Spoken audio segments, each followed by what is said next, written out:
Eli McAllister's fingers found the nail head in the wall. Cold iron. He pressed his back harder against the pine boards and counted the steps to the door. 14. The fiddle played on. Boots shuffled past him. Laughter swirled like smoke he couldn't see. "Poor Eli McAllister," someone whispered. "Used to be the finest rider in Texas. Ain't nobody gonna dance with a blind man now." His jaw tightened. His cane found the floor. One step toward the door. Two. Then a woman's voice stopped him cold. "Elijah McAllister. I'm Sarah Dawson. Just got into town today." Wherever you're listening tonight, a porch in Georgia, a kitchen in Ohio, a quiet bedroom in California, drop a comment and tell me your city. I want to see how far this story travels. And if you haven't already, hit that subscribe button and stay with me until the very end. This one's going to stay with you. The summer of 1879 came to Copper Creek, Texas, like a punishment. Heat sat on the land heavy as a wool blanket. Dust rose from every step and settled on every surface. Folks moved slow, talked slow, breathed slow. The kind of summer that made a person wonder what they'd done to deserve it. Sarah Ellen Dawson climbed down from the stagecoach and felt the sun hit her face like an open hand. 18 months since William died. 18 months of Tennessee pity and his brother's cold shoulder. She was done with all of it. "You got somebody meeting you, ma'am." The driver was already pulling her trunk from the boot. "No." "You got somewhere to stay." "I'll find one." He looked at her the way men looked at women traveling alone. That mix of curiosity and judgment she'd learned to ignore. "Boarding house is 3 blocks up. Mrs. Cooper runs it. She's particular, but she's fair." Sarah picked up her bag. "Much obliged." She walked. The town wasn't much. A general store. A blacksmith.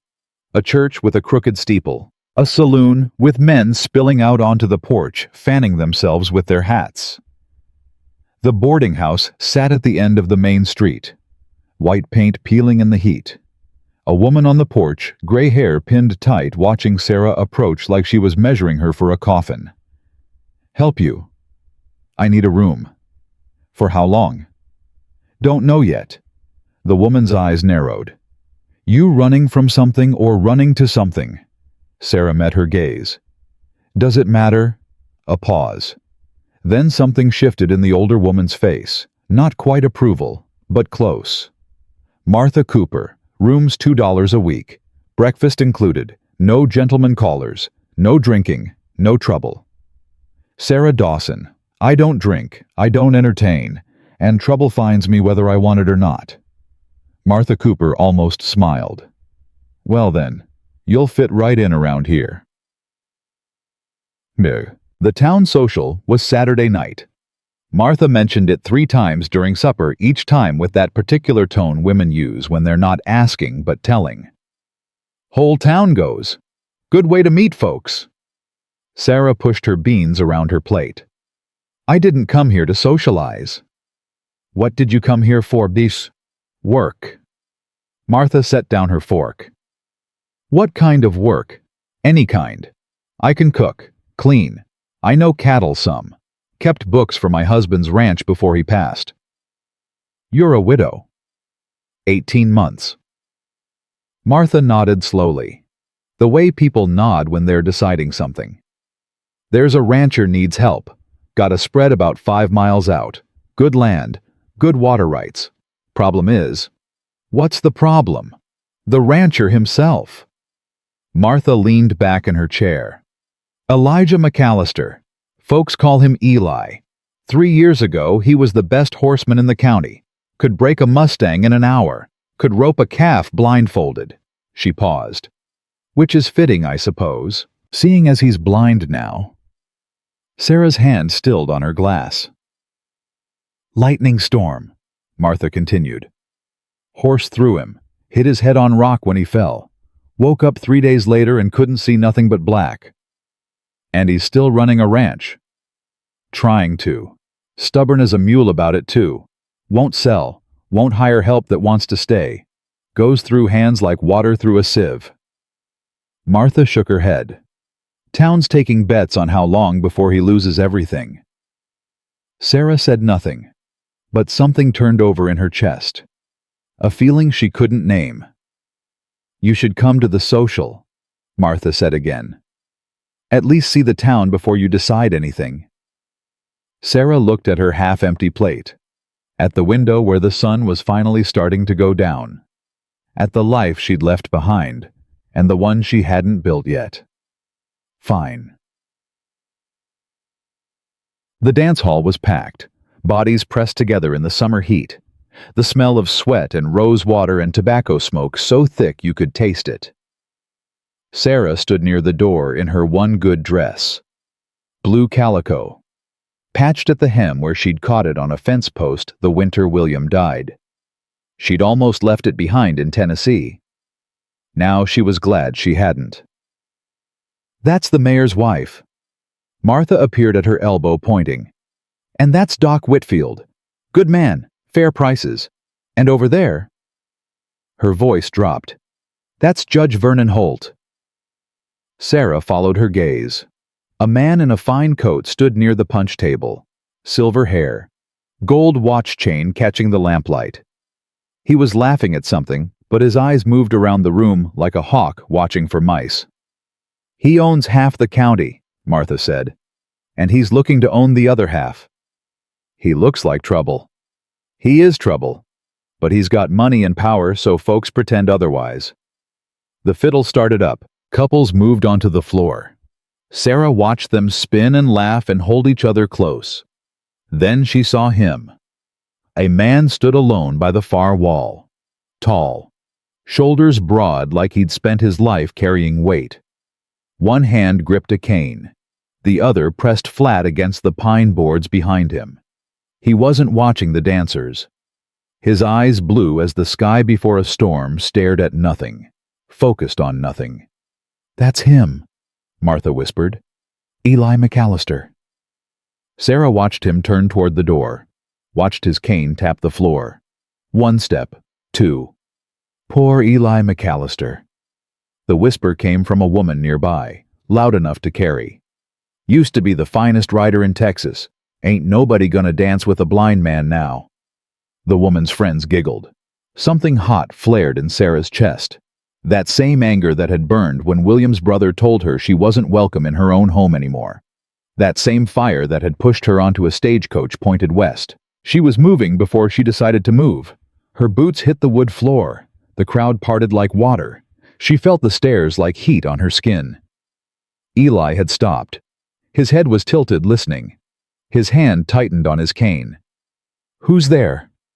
Sarah stopped in front of him. Close enough to smell soap and leather and something else. Something warm.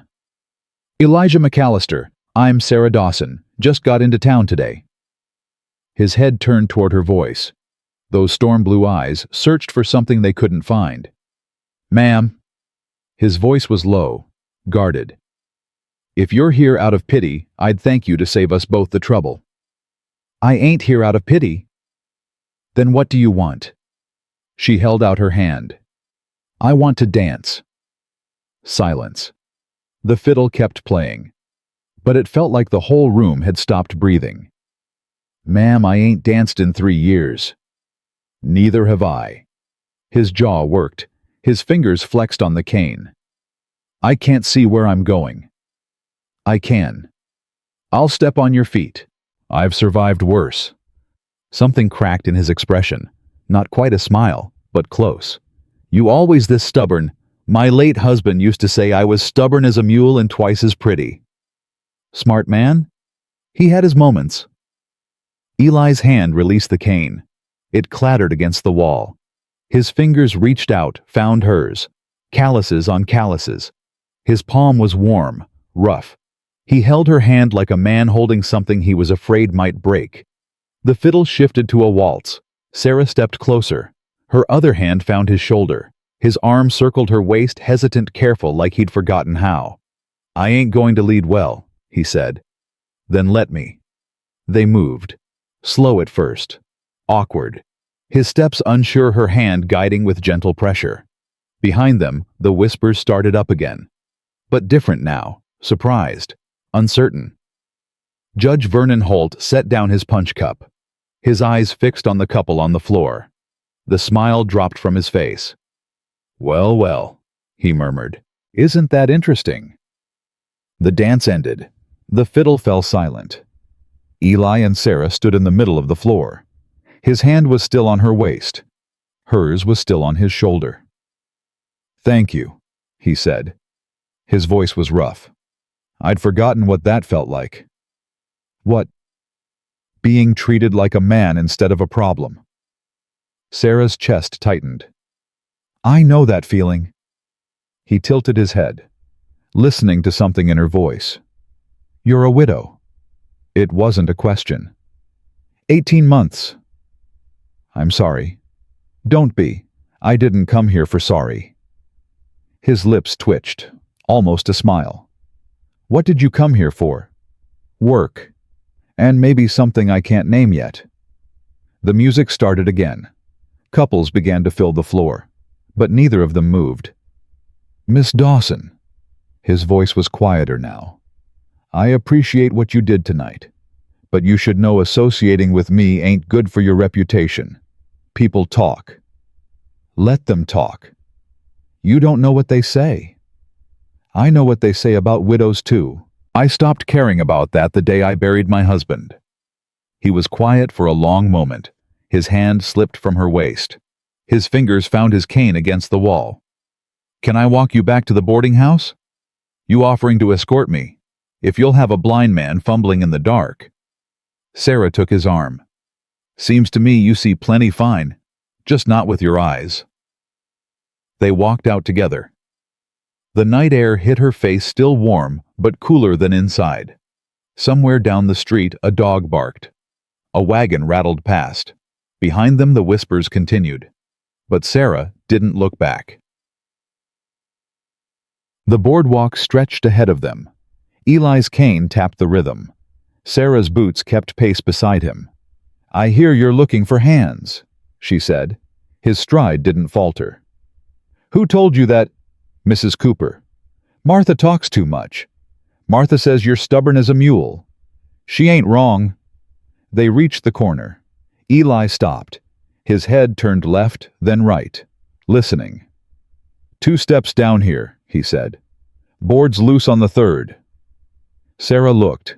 He was right. The 3rd board was warped, pulling away from the frame. "How do you know that?" "I've walked this town every day for 3 years. I know every loose board, every hole, every crack." His voice was flat, matter of fact. "Eyes ain't the only way to see." They walked on, past the general store, past the blacksmith's dark forge, past the saloon where men's voices spilled out into the night. "You looking for work?" Eli said. It wasn't a question. "I am." "What can you do?" "I can ride. I can rope. I know cattle some. I kept books for my husband's ranch before—" She stopped, swallowed. "Before he died." "Yes." Eli walked in silence for a long moment. His cane found the steps of the boarding house.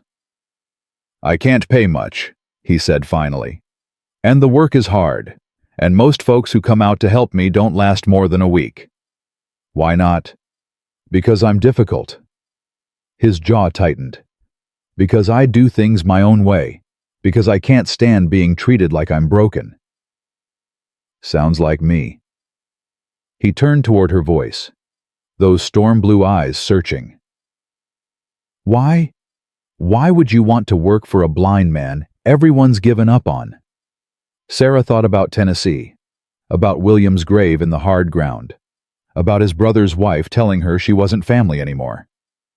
"Because I'm tired of people deciding what I can and can't do. And maybe," she paused, "maybe I figure you understand that feeling." The silence stretched between them. Cicadas sang in the darkness. The heat pressed in from all sides. "1 week?"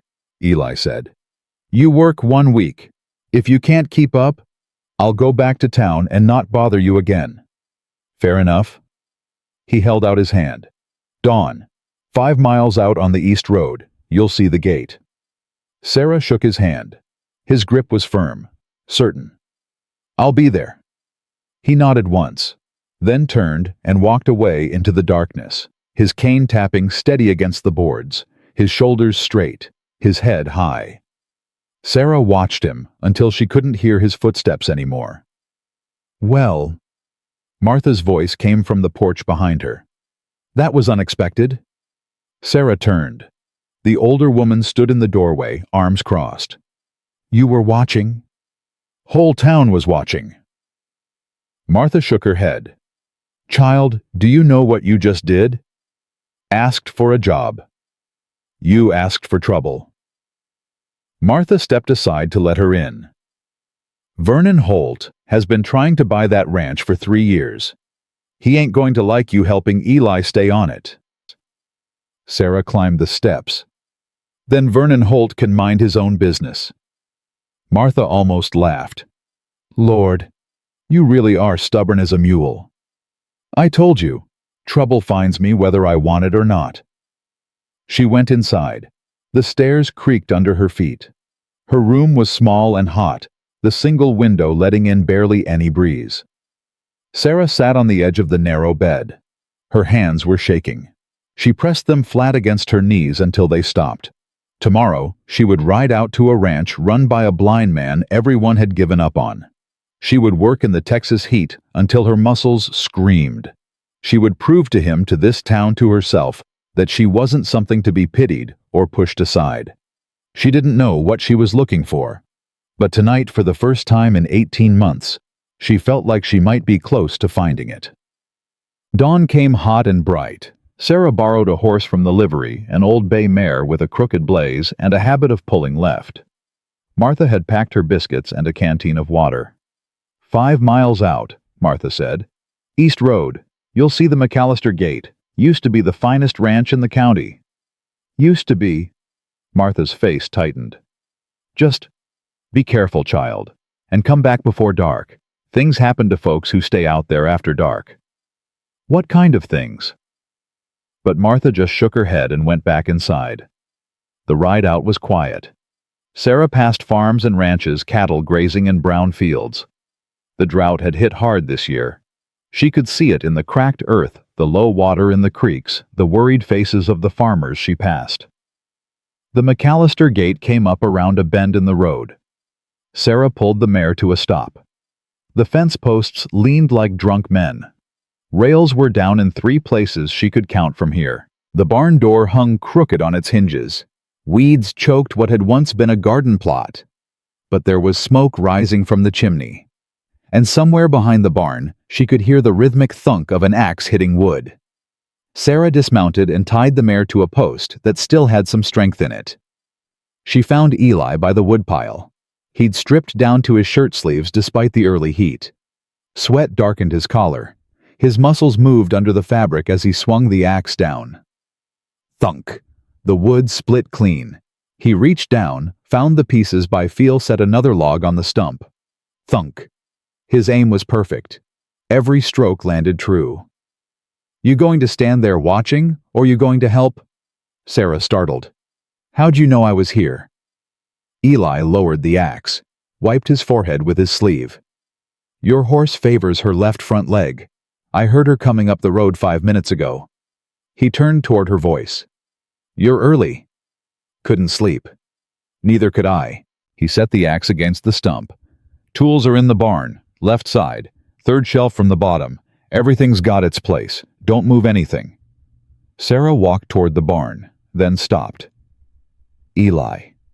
He'd already picked up the axe again. His head turned toward her. Thank you for giving me a chance. He was quiet for a moment. The sun beat down. A horse whinnied somewhere in the pasture. Don't thank me yet, he said. Week ain't over. He swung the axe. The wood split, and Sarah went to find her tools. Boy, the first morning was hard. Eli's system made no sense to her at first. Everything arranged by feel. Every tool in its exact place. She knocked over a bucket of nails within the first hour and spent 20 minutes on her hands and knees in the dirt, gathering them while he stood with his arms crossed, saying nothing. I'm sorry, she said, face flushed with heat and embarrassment. Don't be sorry. Be careful. I said I was. Sorry, don't fix a bucket of scattered nails. Careful keeps it from happening in the first place. Her jaw tightened. She wanted to snap at him, to tell him she was doing her best. But she bit her tongue and kept gathering nails. By midday, something shifted. She learned to describe what she saw in plain words. Not pretty, not poetic, just facts. Rails cracked about a foot from the left post, split clean through. Eli ran his fingers along the wood, found the break, nodded. Hand me the hammer. She found it on the workbench, right where he'd said it would be. When she pressed the handle into his palm, their fingers touched. His hand was warm, rough.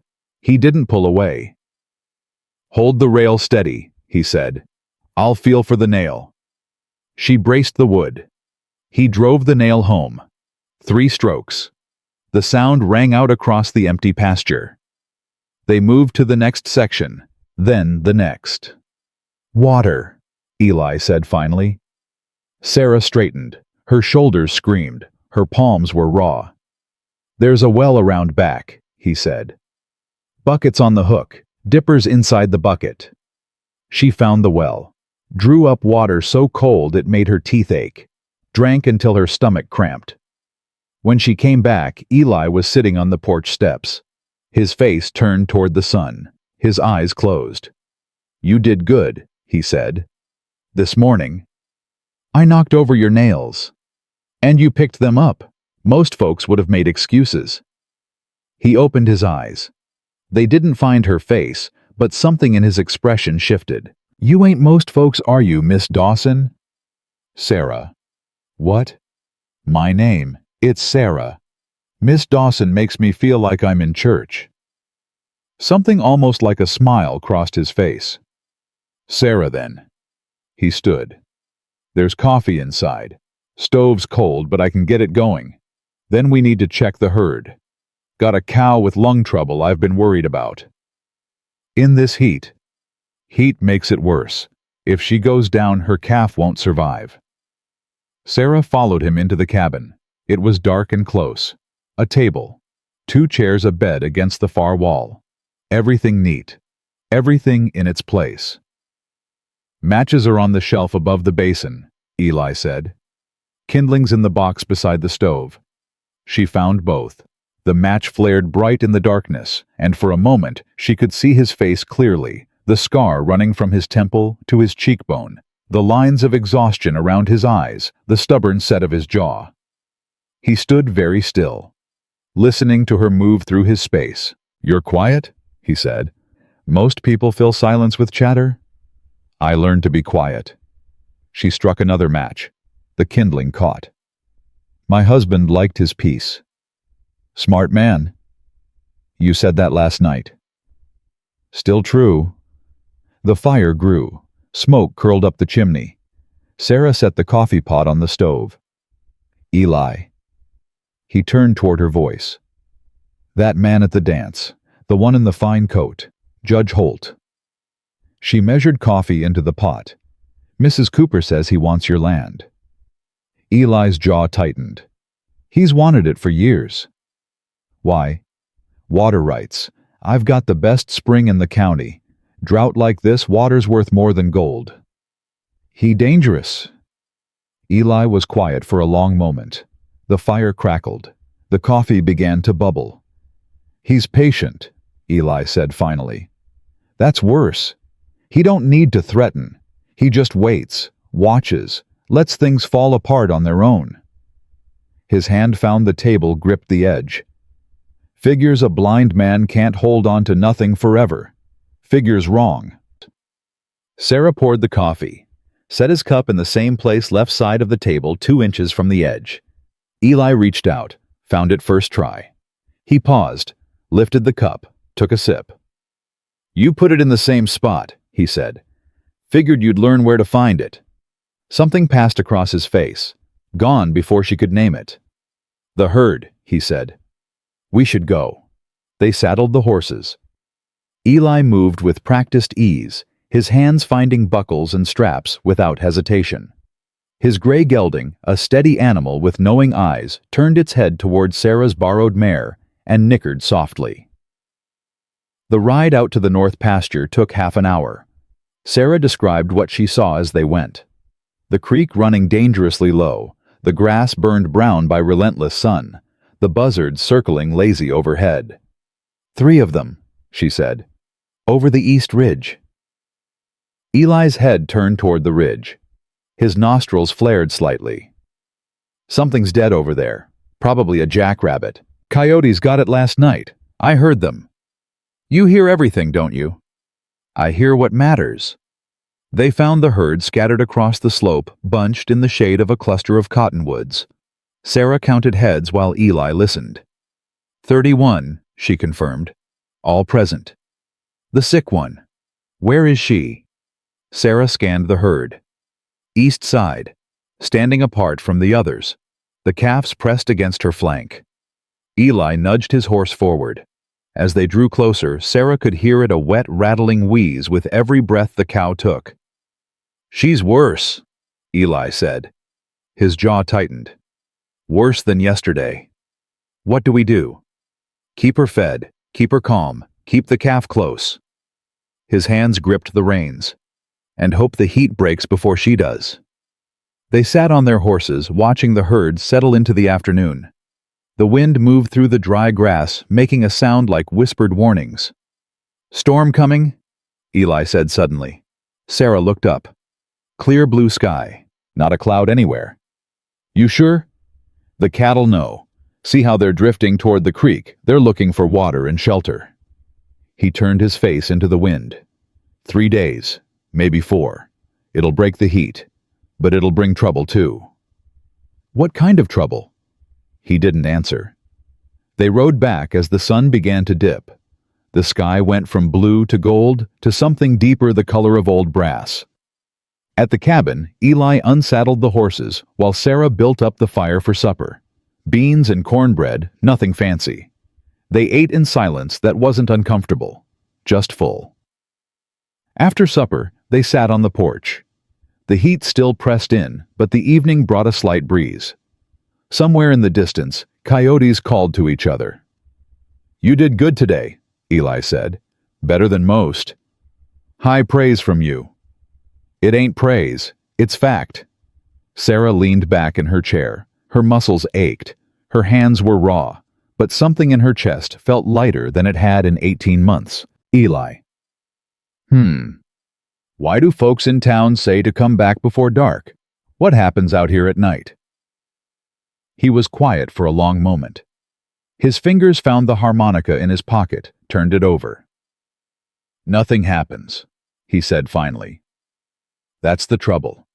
Nothing but silence and darkness, and your own thoughts keeping you company. His voice dropped. Some folks can't stand that, the quiet. It makes them hear things that ain't there. What about you? I live in the dark all the time. He raised the harmonica to his lips. I've made peace with it.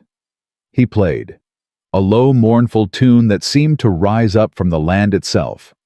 Sarah closed her eyes and let the music wash over her.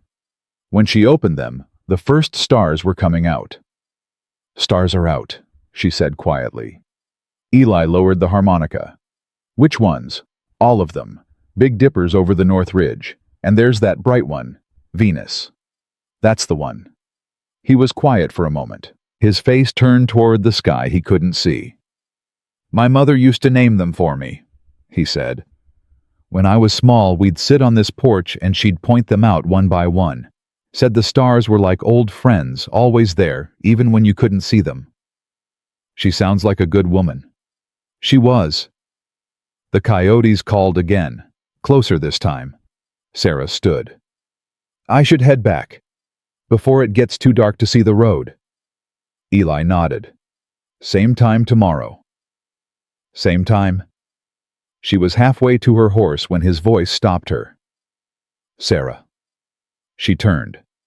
He stood on the porch, silhouetted against the lamplight from inside. His hand gripped the railing. Thank you, he said. For not treating me like I'm broken. Her throat tightened. Thank you for not treating me like I'm just a widow. She mounted her horse. The mare turned toward the road. Behind her, the harmonica started up again. The notes drifted out across the dark land, mixing with the wind and the coyote songs and the sounds of the night settling in. Sarah listened until she couldn't hear it anymore. Then she rode toward town carrying something new in her chest. Something that felt like beginning. The second week was harder than the first. Sarah rode out before dawn every morning, the heat already building before the sun cleared the ridge. Her hands blistered, then bled, then calloused over. Her shoulders learned new kinds of ache. Her skin burned and peeled and burned again. But she kept coming back. You're still here, Eli said on the 8th day. He was mending a bridle by feel his fingers working the leather with practiced ease. You sound surprised. Most folks quit by now. I ain't most folks. He almost smiled. So you keep telling me. They fell into a rhythm. Sarah would describe the work that needed doing. Eli would tell her how to do it. Sometimes he worked beside her, his hands finding tools and materials with uncanny accuracy.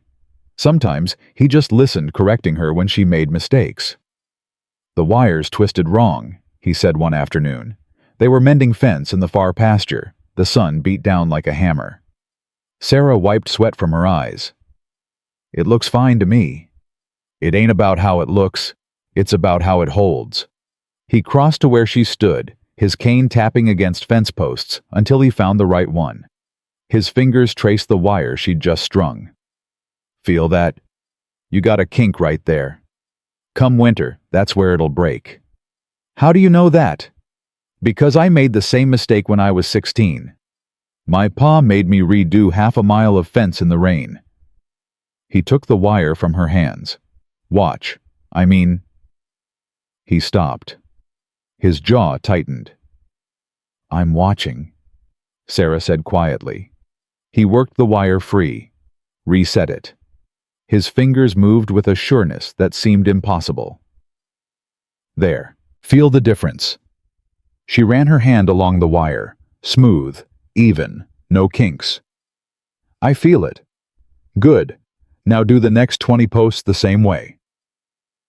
She did. And she didn't make the same mistake again. The sick cow got worse. They checked on her every morning and every evening. Her breathing grew more labored. The calf stayed pressed against her flank, refusing to leave. She ain't gonna make it, Eli said on the 10th day. His voice was flat. I can hear it in her lungs. What do? We keep trying, and we get ready to save the calf when she goes. That night, Sarah stayed late. They sat on the porch, and Eli played his harmonica while the stars came out. She described them to him. The Big Dipper, Orion's belt, the bright streak of the Milky Way. You're good at this, he said when she finished. Describing things. I just say what I see. That's the skill of it. Most folks try to pretty things up. You just tell the truth. He lowered the harmonica. That's rare. Something warm spread through her chest. She didn't have words for it. I should go, she said. It's late. Ride safe. She was almost to her horse when he spoke again. Sarah. She turned. Same time tomorrow. Same time every day, until you tell me to stop.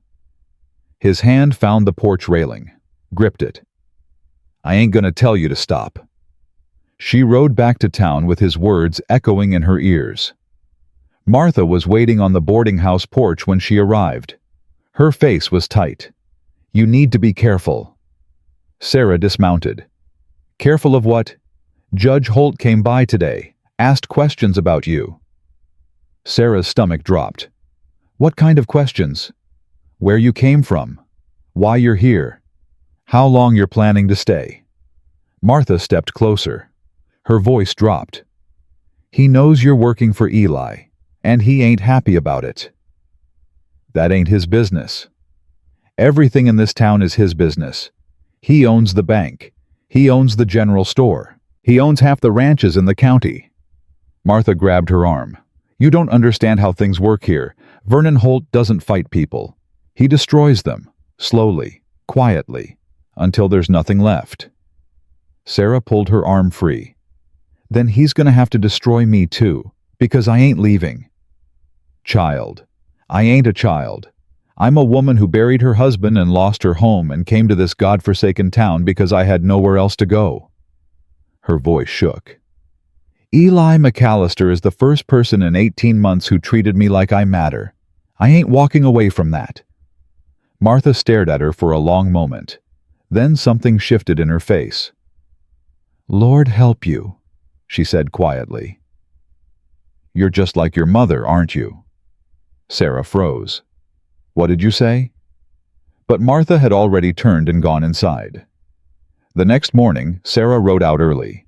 The questions Martha had raised burned in her mind, but she pushed them aside. There was work to do. She found Eli in the barn saddling his horse. We got trouble, he said before she could speak. What kind? Water. The spring's running low. If it drops much more, we'll have to move the herd. Move them where? Only other water source is Blackwater Creek, 2 miles east. His jaw tightened. On Judge Holt's land.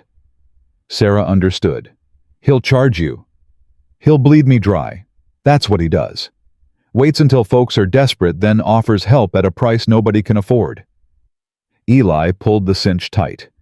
Come on, I need to check the spring myself. They rode out together. The heat was brutal. Sarah's shirt stuck to her back before they'd gone half a mile.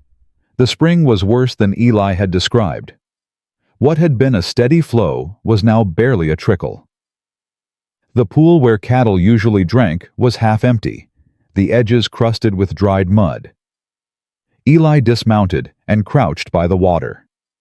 His fingers found the surface, traced the flow. It's underground, he said. Something's blocking it upstream. Can we clear it? Maybe, if we can find where the blockage is. He stood. His face was grim. I need you to follow the spring bed. Look for anything that might be damming the flow. Rocks, debris, anything. Sarah walked upstream. The spring bed wound through a narrow gully, steep walls rising on either side. She climbed over boulders, pushed through brush, her boots slipping on loose stones. 50 yards up, she found it.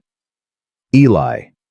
He couldn't come to her, couldn't navigate the rough terrain, but she could hear him calling back. What is it? Someone dammed the spring. On purpose. Silence. Then, what do you mean on purpose? There's rocks piled up here, big ones, too neat to be natural, and there's... She crouched down. Her fingers found something in the mud. There's a piece of rope. Someone tied these rocks together. Even from 50 yards away, she could hear the fury in Eli's voice. Holt! Sarah started pulling at the rocks. They were heavy, but she was angry. Angry at Judge Holt. Angry at this town. Angry at everyone who had ever looked at Eli like he was nothing. The first rock came free. Water surged around it. She kept pulling. Her hands scraped against stone. Blood welled from her palms. She didn't stop. Rock after rock. The water rose higher. Faster. By the time she climbed back down to Eli, the spring was flowing again. Not full strength, but enough. It's clear, she said. Her voice was hoarse. Her hands were shaking. Eli reached out, found her arm. His fingers traveled down to her hand. You're bleeding. It's nothing. It ain't nothing. His voice was rough.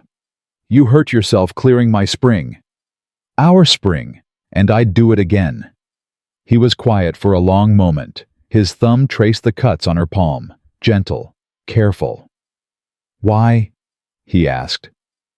Why do you keep doing this, keep helping me? I already told you. Tell me again. Sarah looked at his face, those storm-blue eyes that couldn't see her but somehow saw everything. Because you're worth helping. His breath caught. His hand tightened on hers.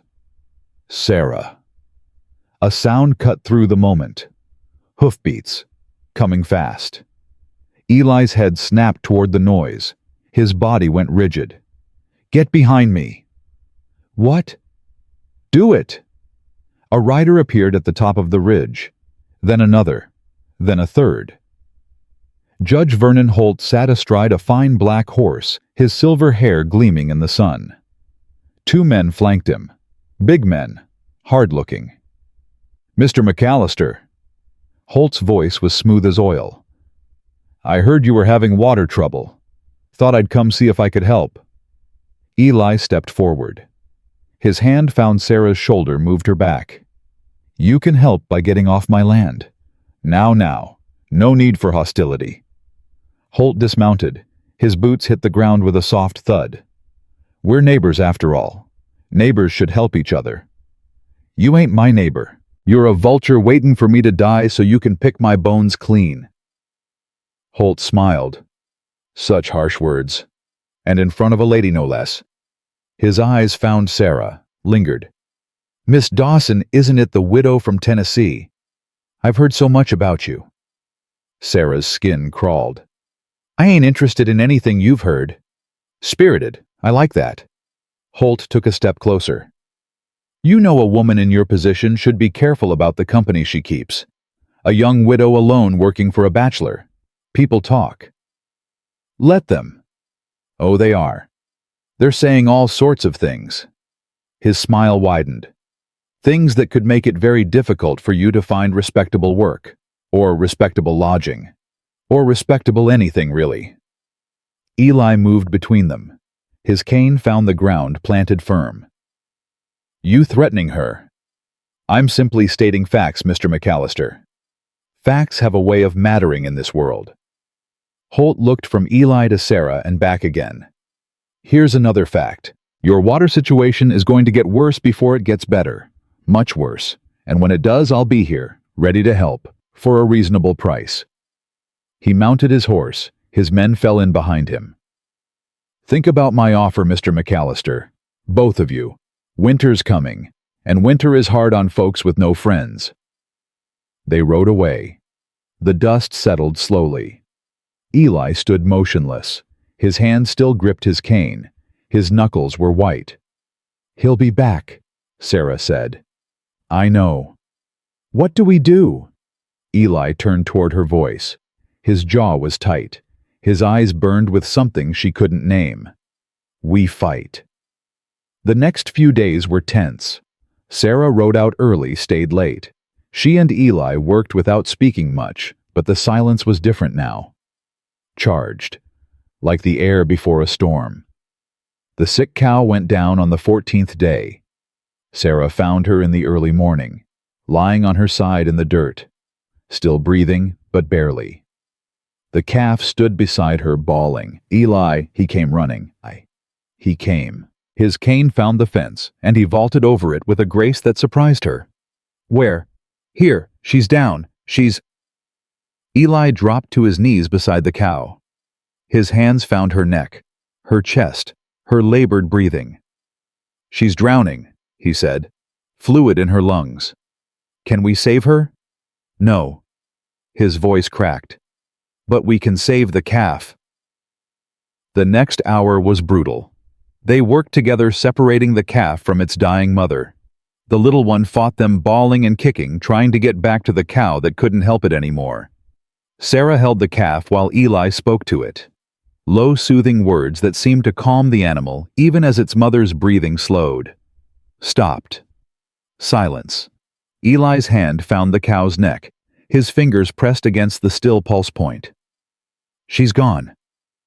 Sarah didn't know what to say, so she said nothing, just held the calf and watched Eli's face as he knelt in the dirt beside an animal he couldn't save. I'm sorry, she said finally.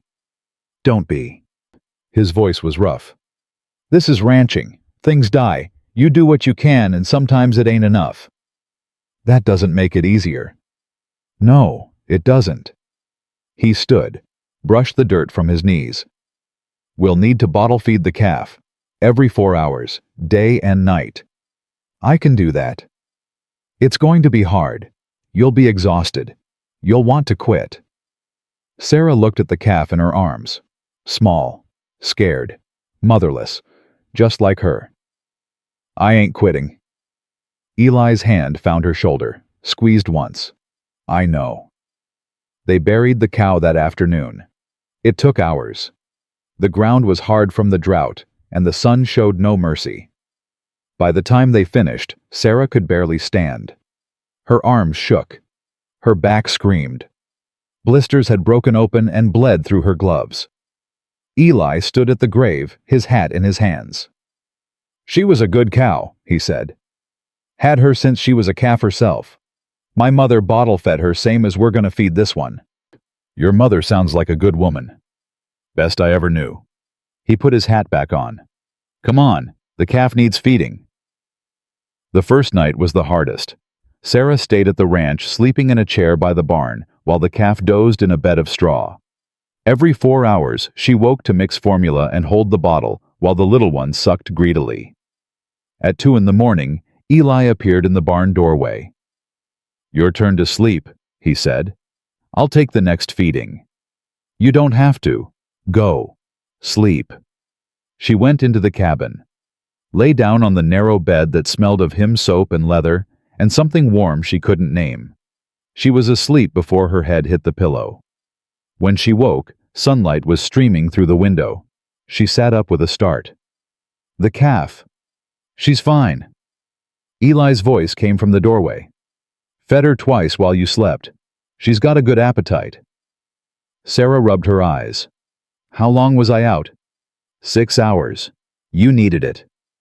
She stood. Her body ached in 100 places, but the calf was alive. That was what mattered. Thank you, she said.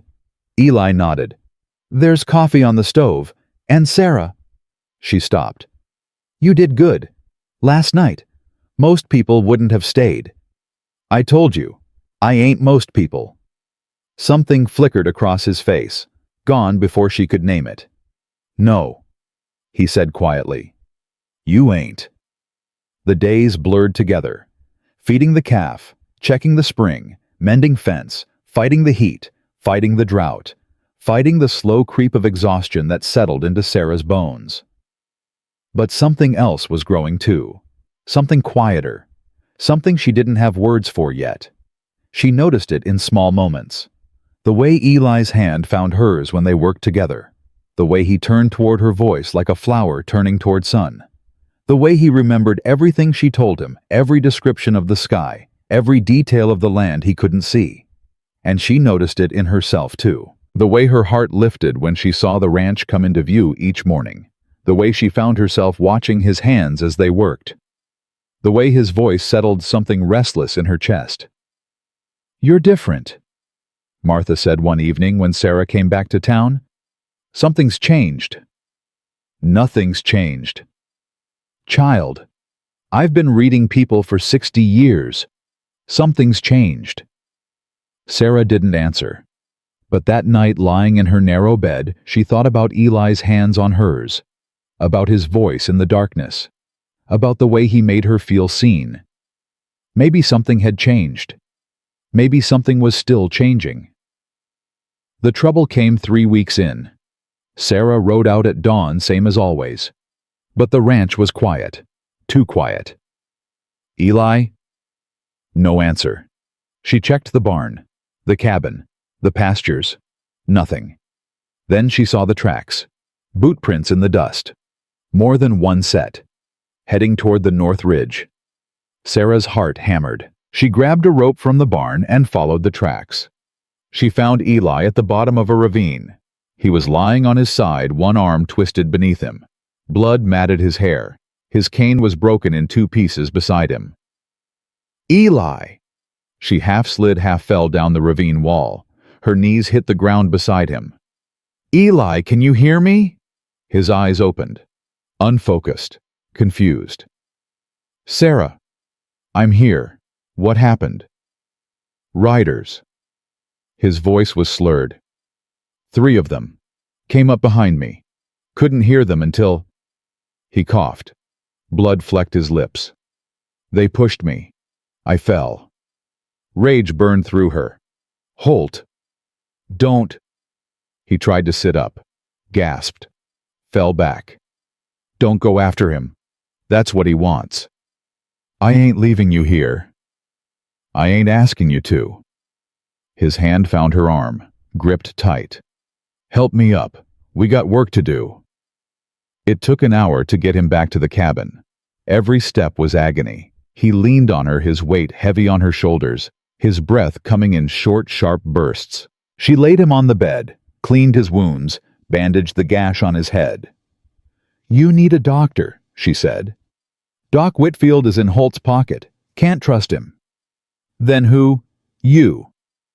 His hand found her face, cupped her cheek. I trust you. Sarah's eyes burned. I ain't a doctor, Eli. You're all I got. She did what she could, cleaned and bandaged, made him drink water, watched for signs of fever. By nightfall, his breathing had steadied. The bleeding had stopped. You saved my life, he said. His voice was stronger now. You ain't dead yet, so let's not get ahead of ourselves. He almost laughed. The sound caught in his chest, turned to a cough. Sarah. Why are you still here? She looked at him. Battered, bleeding, stubborn as the day she'd met him. Because you asked me to stay. That ain't a reason. It's the only one that matters. His hand found hers in the darkness.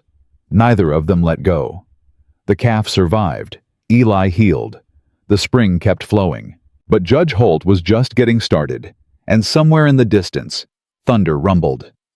The storm Eli had predicted was finally coming. The storm hit 3 days after Eli's attack. Sarah heard it before she saw it. A low rumble that seemed to rise up from the earth itself. She was in the barn feeding the calf when Eli appeared in the doorway. It's here, he said. Get the horses inside. They worked fast. The wind picked up. The sky went dark. Sarah could smell it now, rain and dust, and something else. Something sharp. That ain't just rain, she said. No. Eli's face was grim. It's lightning, dry lightning. The worst kind. The first bolt hit the ridge. Sarah saw it, a jagged line of white fire splitting the sky. The thunder came a heartbeat later, so loud it shook the ground. The herd, Sarah said. They'll scatter. We got to get them to the south pasture. It's the only place with shelter. In this? We ain't got a choice. They rode out into the storm. The wind tore at Sarah's clothes. Dust and grit stung her eyes. She could barely see 10 feet ahead, but Eli moved like he'd been born for this. His horse knew the land, and he trusted it completely. His head was tilted, listening through the chaos. They're north, he shouted. I can hear them running. They found the herd scattered across the ridge, cattle bawling, eyes rolling white with fear. The lightning flashed again and again, turning the world into a series of frozen images. Go left, Eli called. Push them toward the creek. Sarah rode hard. Her horse fought her, spooked by the lightning. She held on, kept pushing. One cow broke from the group. Sarah wheeled her horse and cut it off. The animal turned, rejoined the herd. Good, Eli shouted. Keep moving. Don't stop. Another bolt hit, this one closer. Sarah felt the heat of it on her face. Then she saw the smoke. Eli, the grass is burning. He couldn't see it, but he could smell it. His face went white. Fire! Move the cattle now! Go! Go! They pushed the herd harder. The fire spread behind them, racing through the dry grass like a living thing. Sarah could feel it gaining, could hear the crackle and roar. The creek, Eli yelled. Get them in the water. The cattle hit the creek at a run. They plunged in the water, rising to their bellies. Sarah's horse followed. The cold shocked her, made her gasp. Eli's horse balked at the edge. The fire was close now, too close. Eli! He kicked the horse forward. It jumped, landed hard in the water. Eli lost his grip on the reins and went down. Sarah was off her horse before she knew she was moving. The water was waist deep, shockingly cold. She found Eli by feel, grabbed his arm, hauled him up. I got you! I got you! He coughed up water. His hand found her shoulder, gripped hard. The cattle, they're in, They're safe. The fire reached the creek bank and stopped. It had nothing left to burn. The flames hissed and died, leaving behind a wall of smoke and ash. They stood in the water, holding each other up. The storm raged overhead. The cattle huddled around them. "You saved them," Sarah said. "We saved them." His voice was raw. "I couldn't have done this alone." "You ain't alone." His hand moved from her shoulder to her face. His fingers traced her cheek, her jaw, the corner of her mouth. "Sarah." "Yeah." "When this is over?" He stopped, swallowed. "Never mind. Let's get these cattle home." The ride back was slow. The fire had burned through half the north pasture. The rain that finally came was too little too late. It turned the ash to mud and nothing more. By the time they reached the barn, Sarah could barely stay in the saddle. Her legs shook. Her hands trembled on the reins. Eli dismounted first. His boots hit the ground and he staggered. "Eli, I'm fine." But his voice said otherwise. They got the horses into the barn. The calf was bawling, frightened by the storm. Sarah fed her while Eli leaned against the wall, catching his breath. "How bad is it?" he asked. "The pasture." Sarah looked at him. His face was streaked with ash and mud. His clothes were soaked through. He looked like a man who'd been to hell and walked back. "Bad. Half the north section is gone. The fencing burned through. We'll have to rebuild it all." Eli's fist hit the wall. The sound echoed through the barn. "Damn him! You don't know it was Holt." "The hell I don't!" His voice shook with fury. "That fire didn't start from lightning. I heard where the first strike hit. It was on the ridge, but the fire started in the valley. Somebody set it." Sarah's stomach dropped. "You're sure?" "I'm sure." He pushed off from the wall and walked toward the cabin. His steps were unsteady. Sarah followed. Inside, he stood in the middle of the room. His hands opened and closed at his sides. 3 years, he said. 3 years I've held on, fought for every inch of this land. And for what? So a man like Holt can burn it down whenever he pleases. We can rebuild. With what?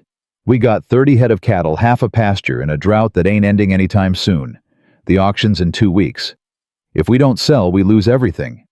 If we do sell, we lose everything anyway because Holt will make sure nobody bids. Then we'll find another way. There ain't another way. His voice cracked. Don't you understand I'm blind? I can't see my own land burning, can't see the fences falling, can't see the vultures circling. His legs buckled. He caught himself on the table. I can't see anything, and I'm tired. I'm so damn tired of pretending I can do this. Sarah crossed the room. She grabbed his shoulders, turned him toward her. Look at me. I can't. Look at me anyway. His head turned toward her voice, those storm blue eyes searching. You're the strongest man I know, she said. You lost your sight and you kept going. You lost your mother and you kept going. You got thrown in a ravine and you kept going. You think a fire is going to stop you now? It might. Then let it stop both of us, because I ain't leaving. His hands found her arms, gripped tight. Why? Why do you keep saying that? Because it's true. That ain't enough. I need to know why. Sarah's heart pounded against her ribs. The words were there, had been there for weeks, but she'd been too scared to say them. Because you're the first person who ever looked at me like I was worth something. Because you asked me what I wanted when nobody else cared. Because when I'm with you, I don't feel like a widow or a burden or a problem to be solved. I feel like me. Eli's breath caught. His hands moved up her arms, found her shoulders, her neck, her face. Sarah. Yeah. I can't give you much. This broken-down ranch. A blind man who can't even keep his own land from burning. That ain't a future. That's a sentence. You let me decide what my future looks like.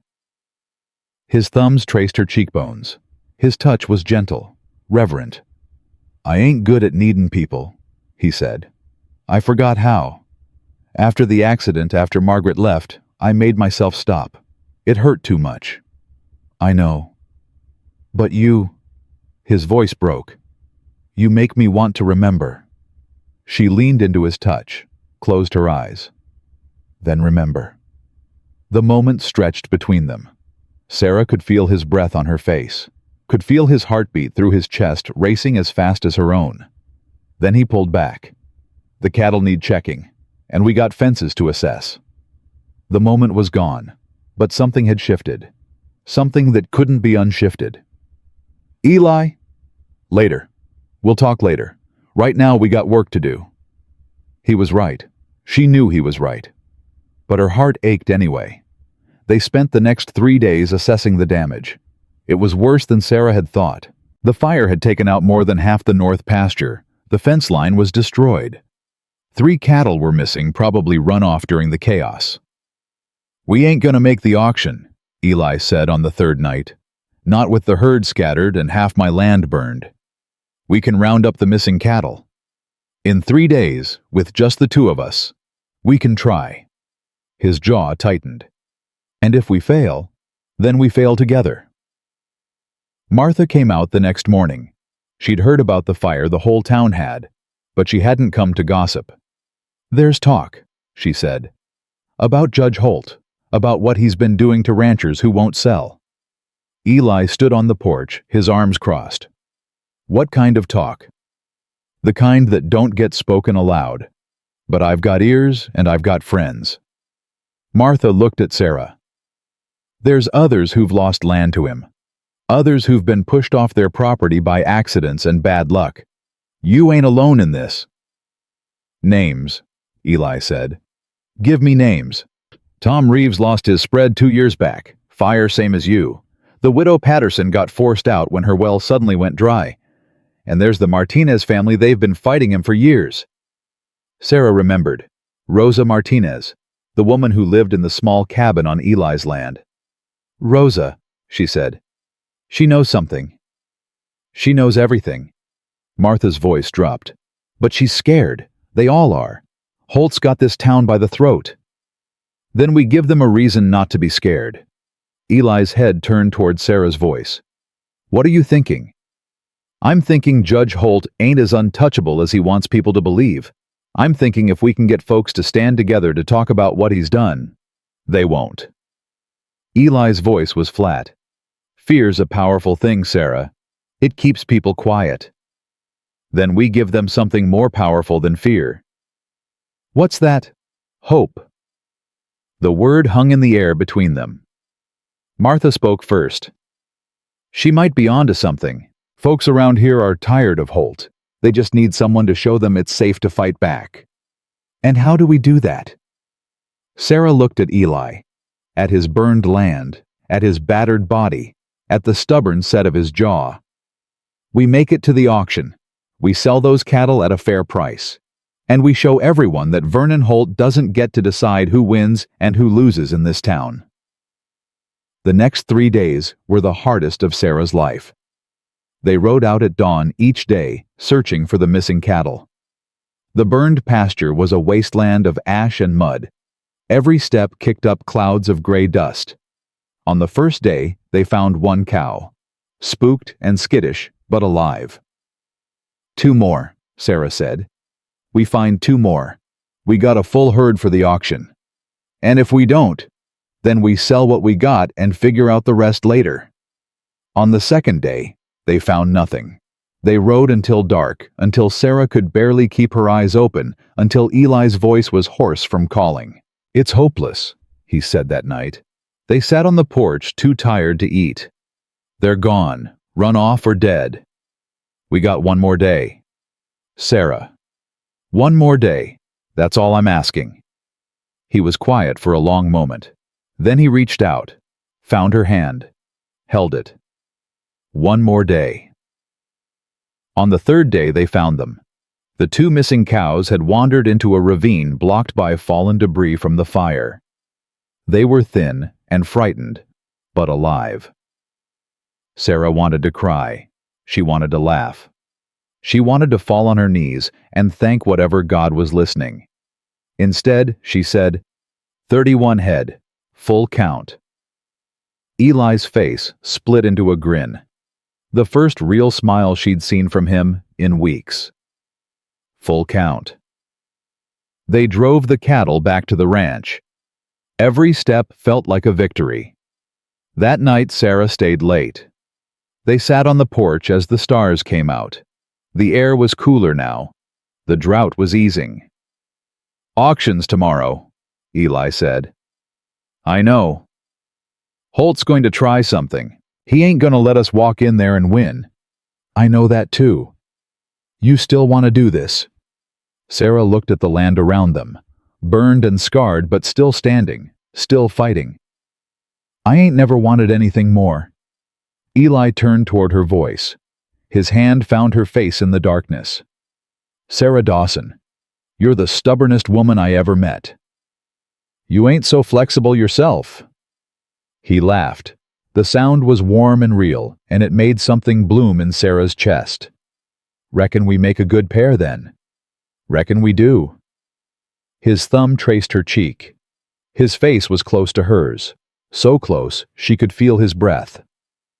"When this is over," he said, "I got something I want to say to you, something I should have said weeks ago." "Why not say it now?" "Because right now I need to focus. And if I say it—" His voice dropped. "If I say it, I ain't gonna be able to think about nothing else." Sarah's heart hammered. That's a lot of pressure to put on a woman. "I know." His lips brushed her forehead. Gentle, brief. "But you're the only woman I know who can handle it." He stood, walked into the cabin. Sarah sat alone on the porch, her heart racing, her mind spinning. Tomorrow would change everything. She could feel it in her bones. The auction bell rang at noon. Sarah and Eli rode into town with 31 head of cattle and everything they had to lose. The crowd was already gathered, ranchers from 3 counties, buyers from the city. And at the center of it all, standing beside the auction platform with his silver hair gleaming in the sun, Judge Vernon Holt. He smiled when he saw them. It was not a kind smile. "Mr. McAllister?" Holt's voice carried across the yard. "I didn't think you'd make it." Eli dismounted. His cane found the ground. His back was straight. "Lot of things you don't think, Judge." "Indeed." Holt's eyes moved to Sarah. "And Miss Dawson. Still keeping company with lost causes, I see." "Only 'cause I see that's lost is yours." Holt's smile flickered. Just for a moment, then it was back smooth as glass. "We'll see about that." The auctioneer climbed onto the platform. The crowd settled.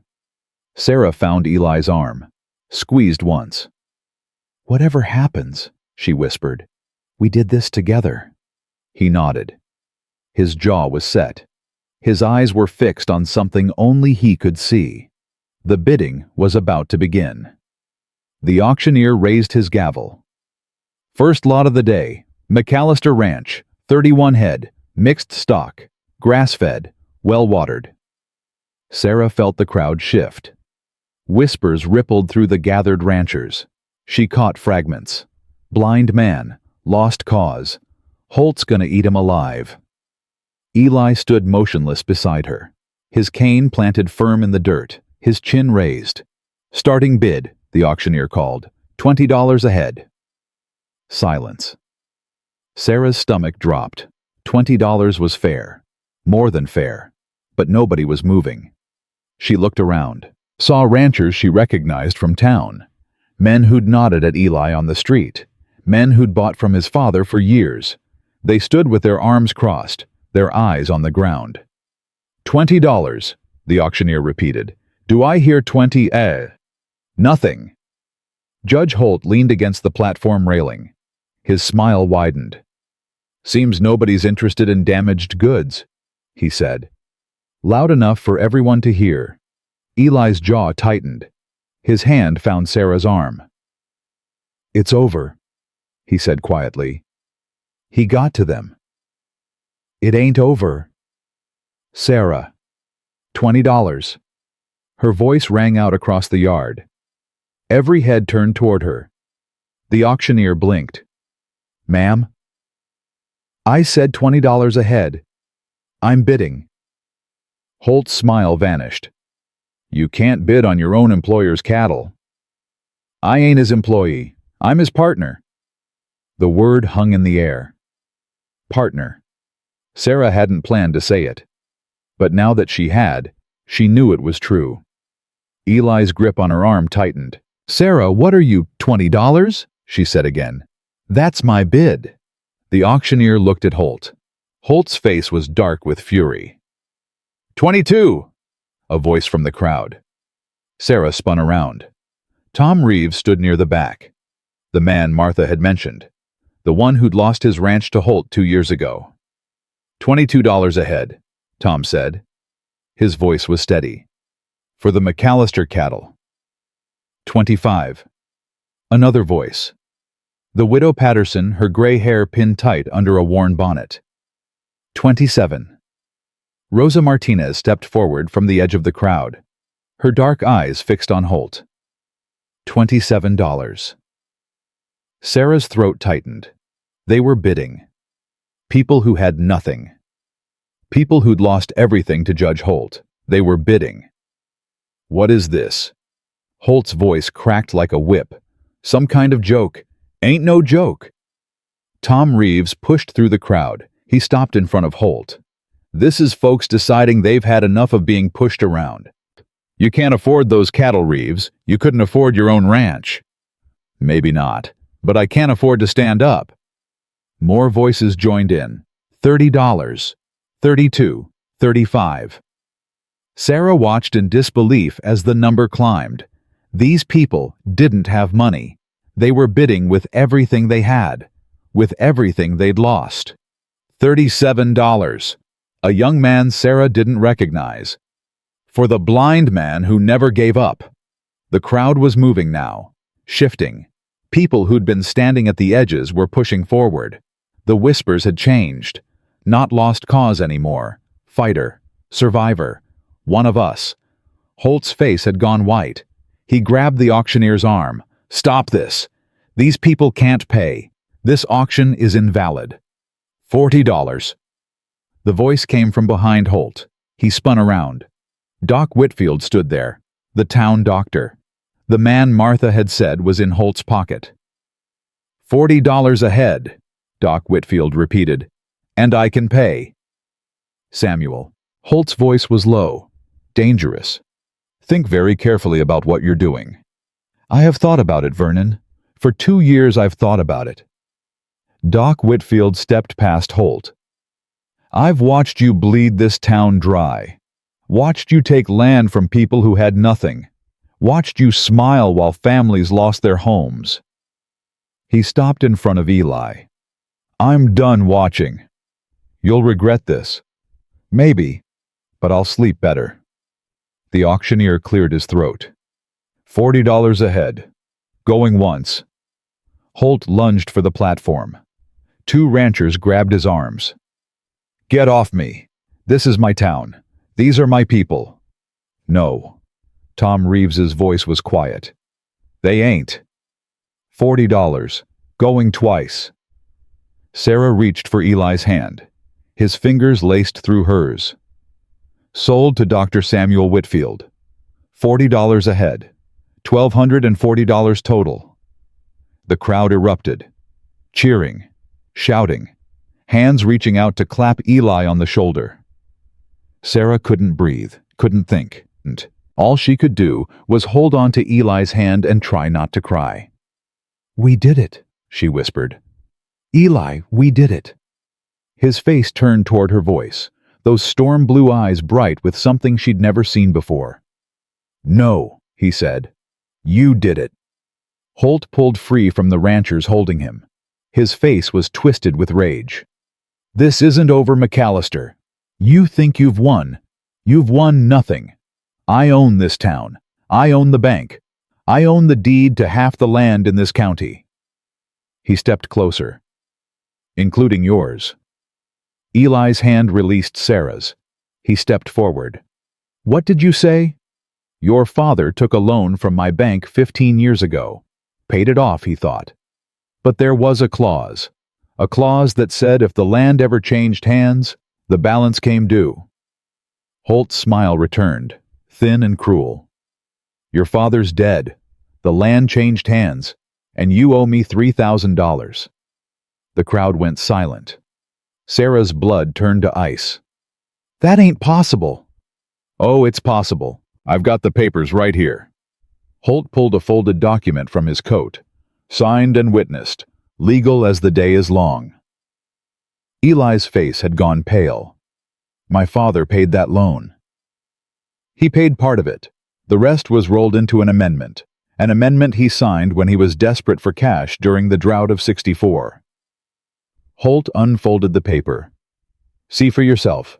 Oh, wait. You can't. Sarah snatched the paper from his hands.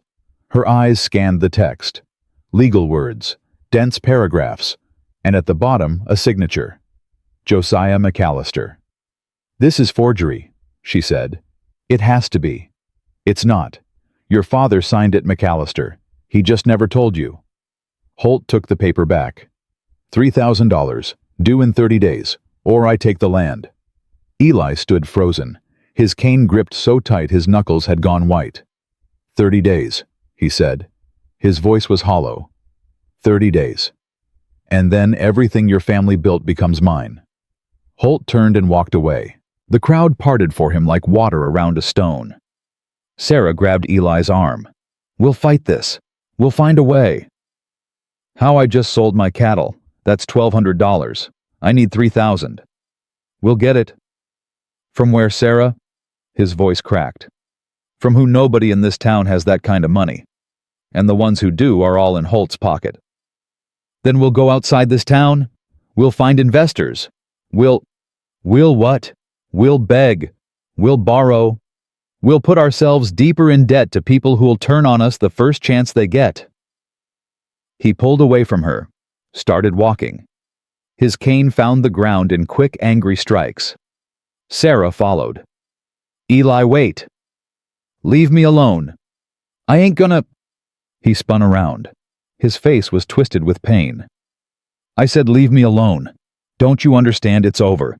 Everything I fought for, everything we built, it's gone. It ain't gone.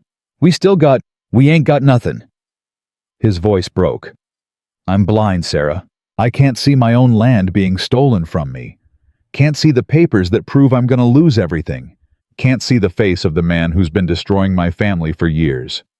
His shoulders shook. I'm useless. I've always been useless, and now everyone knows it. Sarah stepped forward, grabbed his shoulders. Look at me. I can't. Look at me anyway. He stopped. His breath came in ragged bursts. You're not useless, she said. You're the man who saved 31 head of cattle in a fire. The man who taught me to see the land the way you do. The man who stood up when everyone else wanted you to fall down. Her hands moved to his face. You're the bravest person I know, and I ain't letting you give up now.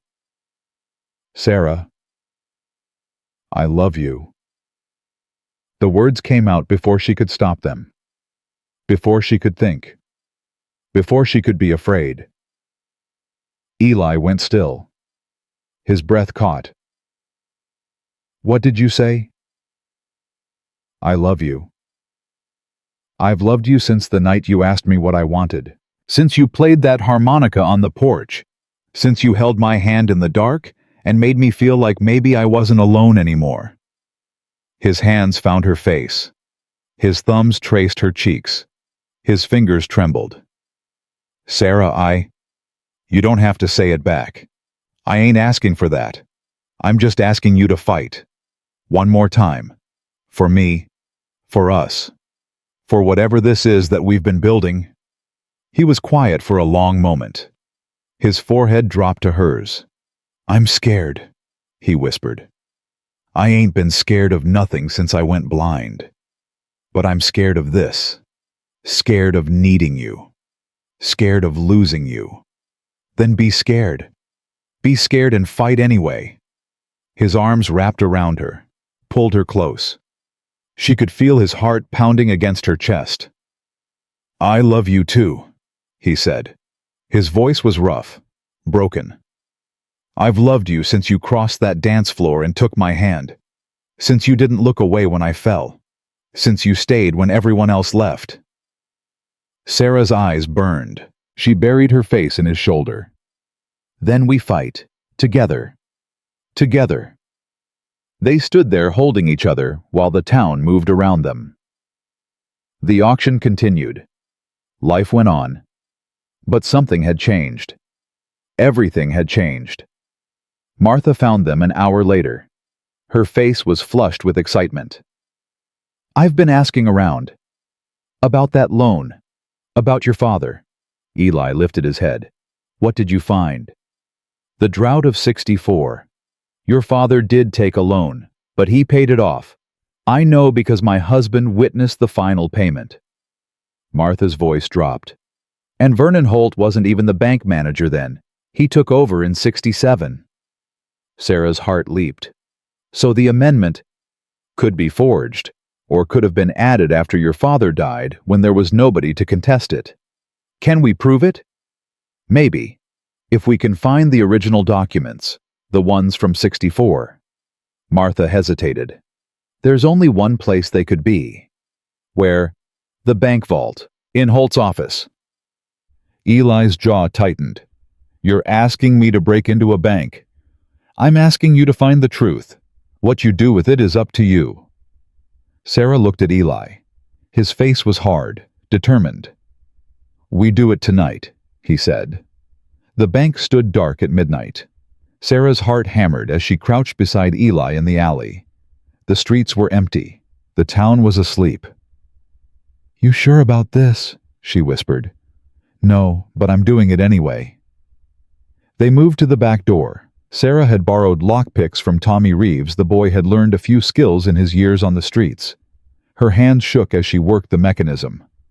"How much longer?" Eli's voice was barely audible. "Almost." Click. "Got it." The door swung open. Sarah grabbed Eli's arm and pulled him inside. The bank was silent. Their footsteps echoed on the wooden floor. "The vault's in the back," Sarah whispered. "Behind Holt's office." They moved through the darkness. Eli's free hand trailed along the wall, counting doors. "Here." Holt's office door was unlocked. Inside, Sarah could make out a desk, a cabinet, and a heavy iron door set into the wall. "The vault," she breathed. "Can you open it?" "I don't know the combination." "Then we look for it." Eli's hand found the desk. "Holt's the kind of man who writes things down. Check the drawers." Sarah rifled through papers, ledgers, letters, a photograph of a woman she didn't recognize. "Nothing. Wait." Her fingers found a small notebook tucked beneath a stack of documents. "Eli, there's numbers here. Try them." She crossed to the vault, spun the dial. Her hands were slick with sweat. 23, 17, 41. Click. The vault door swung open. Inside were stacks of cash, gold coins, and boxes of documents. "Where do we start?" Sarah asked. 1864. Look for anything with my father's name." They searched. Minutes stretched into what felt like hours. Sarah's eyes burned from squinting in the dim light. Then she found it. A folder. Josiah McAllister. Loan paid in full, November 1864. "Eli." Her voice shook. "I found it." "What does it say?" "Loan paid in full. No amendments, no clauses." She pulled out another paper. "And here there's a receipt, witnessed by 3 people. Your father paid off everything." "So Holt's document is a fake. He forged it." Eli's face split into a grin. "We got him." A click behind them. The sound of a gun being cocked. "No, I've got you." They spun around. Judge Vernon Holt stood in the doorway, a pistol in his hand. Breaking and entering. Theft. Conspiracy. His smile was cold. "Thank you for making this so easy." "You forged that loan document," Sarah said. "We can prove it." "Can you?" "With what, a piece of paper you stole from my vault?" Holt stepped closer. Nobody's going to believe a blind man and his widow accomplice over the most respected citizen in this county. Doc Whitfield will. Tom Reeves will. Rosa Martinez will. They'll believe what I tell them to believe. That's how this town works. Holt raised the pistol. Now, put the papers down and step away from the vault. Sarah's mind raced. She looked at Eli. His face was calm. Too calm. Holt, Eli said quietly. You made one mistake. And what's that? You came alone. A figure moved in the darkness behind Holt. A flash of gray hair. The swing of a heavy object. Holt crumpled to the ground. Martha Cooper stood over him, a cast-iron skillet in her hands. Always knew this thing would come in handy, she said. Sarah let out a breath she didn't know she'd been holding. Martha, how did you— Followed you. Figured you'd need backup. Martha looked down at Holt's unconscious form. Now let's get these papers to the sheriff before this snake wakes up. The sheriff was a man named Dalton. He'd served in the war. He didn't scare easy. He looked at the papers Sarah handed him, looked at the forged document Holt had been waving around, looked at the 3 witnesses who'd signed the original receipt in 1864. This is serious, he said. Forgery. Fraud. Attempted theft of property. You gonna do something about it? Eli asked. Sheriff Dalton looked at him. At Sarah. At Martha and Tom and Rosa and all the others who'd gathered outside his office. Yeah, he said. I'm gonna do something about it. They arrested Judge Vernon Holt at sunrise. The whole town came out to watch. Sarah stood beside Eli on the boardwalk as 2 deputies led Holt out of the bank in chains. He stopped when he saw them. His face was pale, his silver hair disheveled. This isn't over, he snarled. I have friends, powerful friends. They'll what? Eli's voice was quiet, steady. They'll help a man who forged documents and stole land from widows and orphans. I don't think so. Holt's eyes found Sarah. You did this. You ruined everything. No, Sarah stepped forward. You ruined yourself. I just helped people see the truth. The deputies pulled Holt away. His curses faded as they dragged him toward the jailhouse. The crowd was silent for a moment. Then someone started clapping. It spread, like fire through dry grass, until the whole town was cheering. Doc Whitfield pushed through the crowd. He held out an envelope. The money from the cattle sale, $1,240. He pressed it into Eli's hands. It's yours, free and clear. Eli's fingers found the envelope, traced the edges. Doc, I don't know what to say. Don't say anything, just take care of that ranch. Doc Whitfield smiled. Your father would be proud. Sarah watched Eli's face. Watched the emotions move across it like clouds across the sun. Pride, relief, grief, hope. He turned toward her voice without thinking, without needing to see. We did it, he said. We did. His hand found hers, held tight. Around them, the town celebrated. People who'd been strangers yesterday were shaking hands today. People who'd been enemies were nodding at each other with something like respect. Sarah. Yeah? I got something I need to ask you. What's that? He turned to face her fully. His storm blue eyes searched for something they couldn't see. Will you stay? I already told you I would. I mean really stay. Not as a partner, not as a hired hand. His voice dropped. As something more. Sarah's heart stopped. Eli, I ain't got much to offer. A ranch that's half burned. A man who can't see your face. His hand tightened on hers. But I'm offering everything I got. Everything I am. Are you asking me to marry you? I'm asking you to build a life with me, whatever that looks like, however long it takes. Tears burned Sarah's eyes. She didn't try to stop them. Yes. Yes. Yes, you stubborn, beautiful, impossible man. Yes. He pulled her into his arms, kissed her forehead, her cheeks, her lips. The crowd cheered louder, and somewhere in the distance, thunder rumbled. But this time it wasn't a warning. It was a promise. The rain came 3 days after Holt's arrest. Sarah stood on the porch and watched it fall. Real rain, soaking rain, the kind that sank into the earth and stayed. "How bad is it?" Eli asked from the doorway. "It ain't bad at all." She turned to face him. "It's beautiful." He stepped onto the porch. His hand found the railing. His face turned up toward the sky he couldn't see. "Smells like mercy," he said quietly. "It smells like a second chance." The drought broke that week.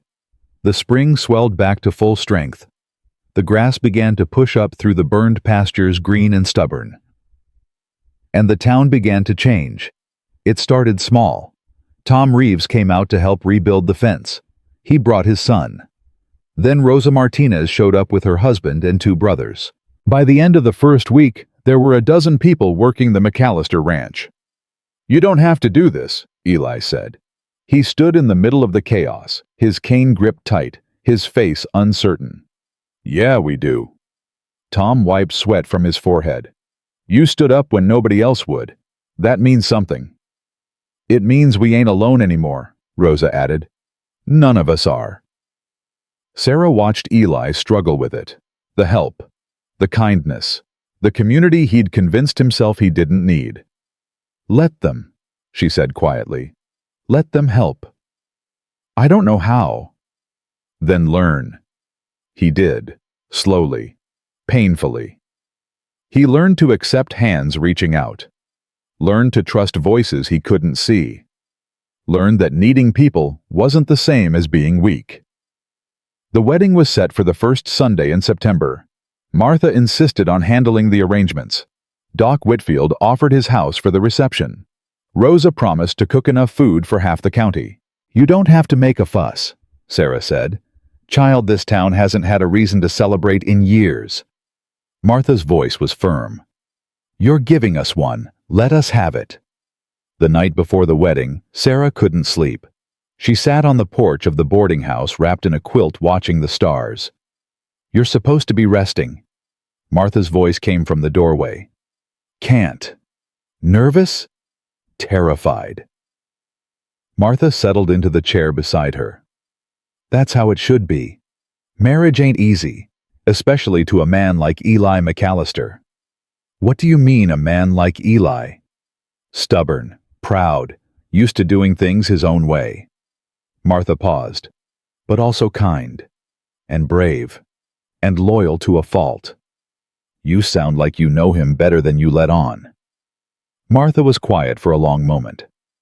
"I knew his mother. We were friends once, before she married Josiah, before everything got complicated." "What happened?" "Life happened, the way it always does."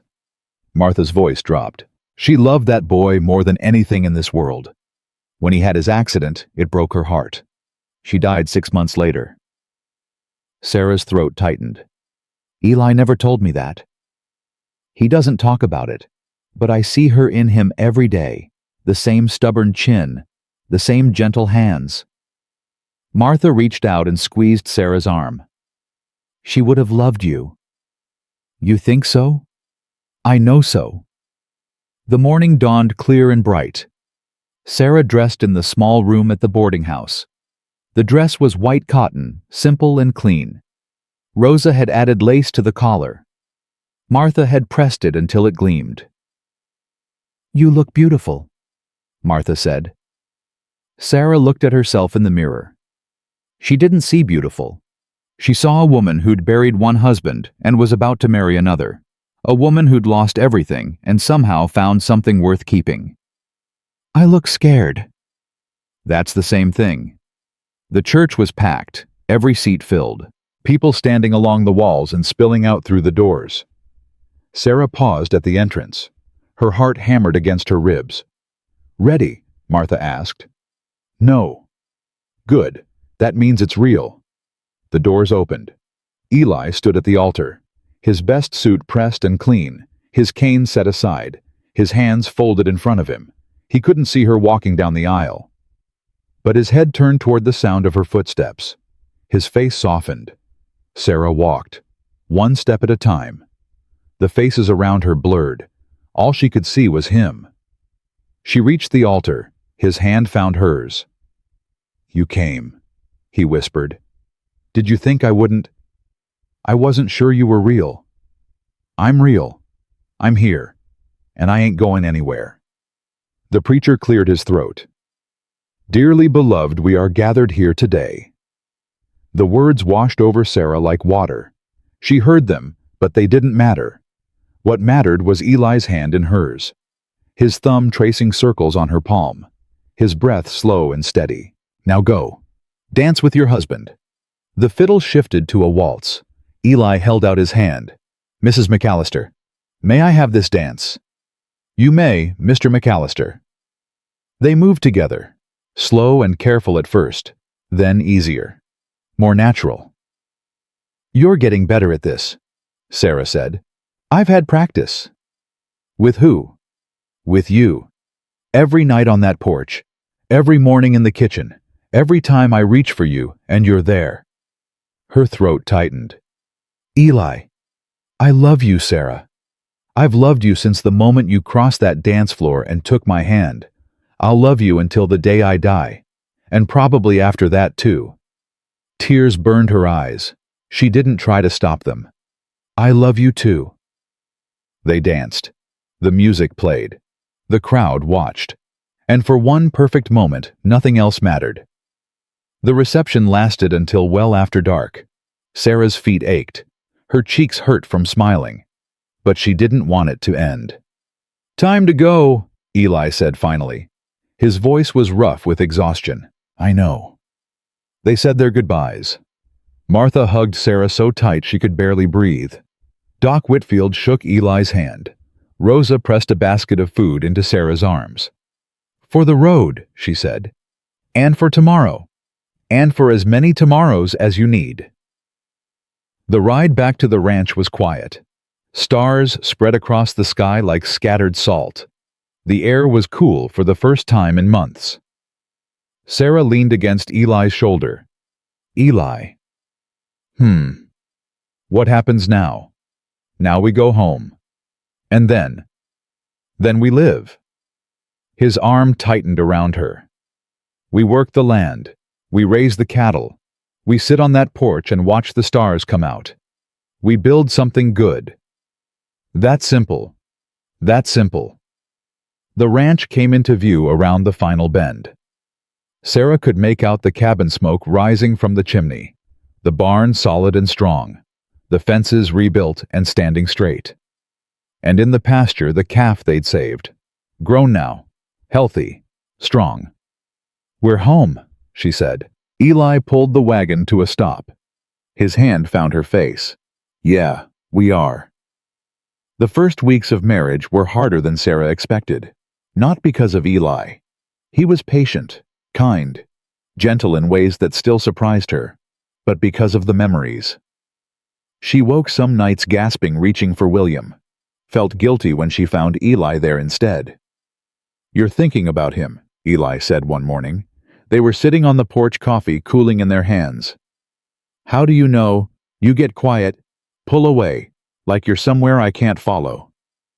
Sarah's chest ached. "I'm sorry." "Don't be." His hand found hers. "He was your husband. You loved him. That don't disappear just because I'm here now." "But you're my husband too." "I know, and I ain't asking you to forget him. I'm just asking you to let me in." She leaned against his shoulder. Let the tears come. "He would have liked you," she said. Yeah. He would have called you stubborn as a mule." Eli laughed. The sound was warm and real. "Smart man." He had his moments. They sat in silence for a while. The sun climbed higher. The land stretched out before them, green and growing. "Sarah." "Yeah?" "I'm glad you're here." "Me too." The seasons turned. Summer faded into autumn. Autumn hardened into winter. Winter softened into spring. The ranch prospered. The herd grew. The burned pastures came back stronger than before. And something else grew too. Sarah noticed it first. The tiredness. The sickness in the mornings. The way her body felt different. She didn't say anything. Not at first. She was afraid to hope. But Martha knew. Of course Martha knew. "How far along?" she asked one afternoon. They were sitting in the boarding house parlor, tea growing cold between them. 3 months, maybe 4. "Have you told him?" "Not yet." "Why not?" Sarah looked down at her hands. "What if something goes wrong? What if I lose it? I've lost babies before Martha. 2 of them. I don't know if I can survive losing another." Martha's hand covered hers. "You can. You will. Because that's what women do. We survive. We endure. We keep going even when everything tells us to stop." "How do you know?" "Because I've done it. 3 times. Martha's voice was steady. "And I'm still here." Sarah told Eli that night. They were sitting on the porch, same as always. The stars were out. The harmonica sat silent on the railing. "I need to tell you something," she said. "I already know." She stared at him. "How?" "You think different. Move different. Your heartbeat's changed." His hand found her stomach, pressed gentle against the curve that was just beginning to show. "How long?" 3 months, maybe 4. His breath caught. His hand trembled against her skin. "Sarah."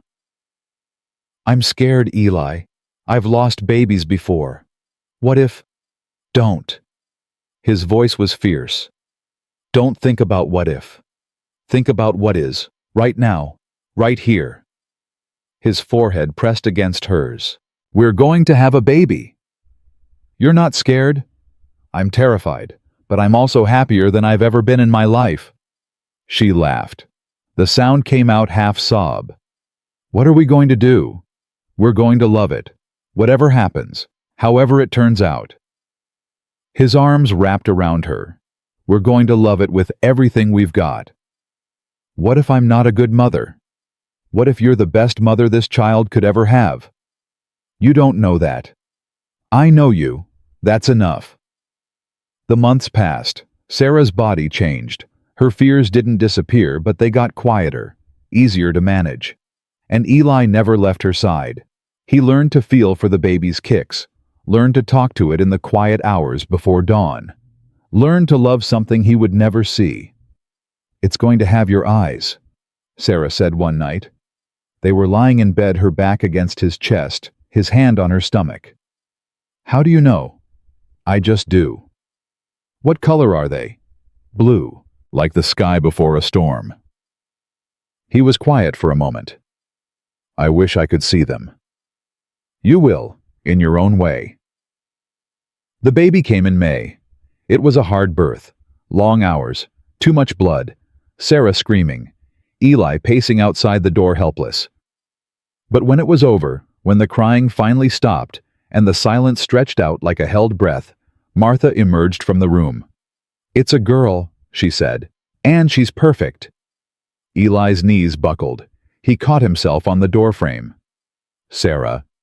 "She's tired, but she's asking for you." He walked into the room, his steps slow, uncertain. Sarah lay in the bed, pale but smiling. In her arms was a bundle of blankets. A small face, dark hair, eyes squeezed shut against the light. "Eli." Her voice was weak. "Come meet your daughter." He crossed to the bed, sat on the edge. His hands reached out, trembling.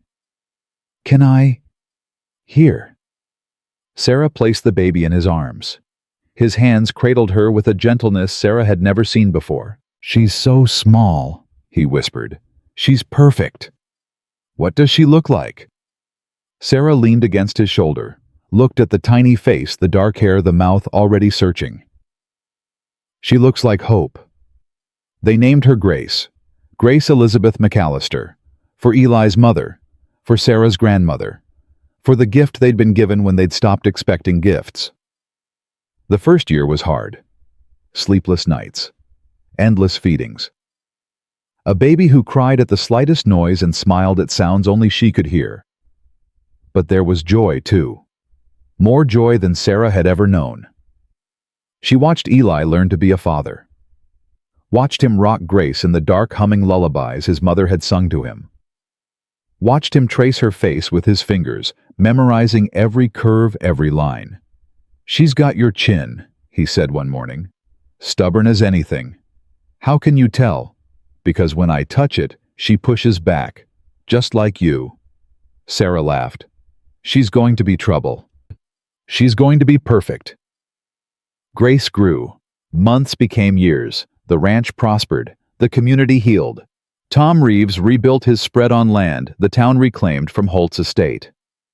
Rosa's family expanded, children running wild through fields that had once been barren. Doc Whitfield retired, replaced by a young woman from back east who didn't scare easy and didn't judge.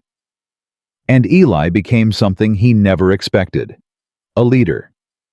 Not because he wanted it, not because he asked for it, but because people looked to him, came to him with problems, asked for his advice.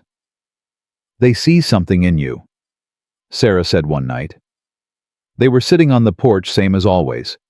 Grace asleep inside. The stars scattered across the sky. What do they see?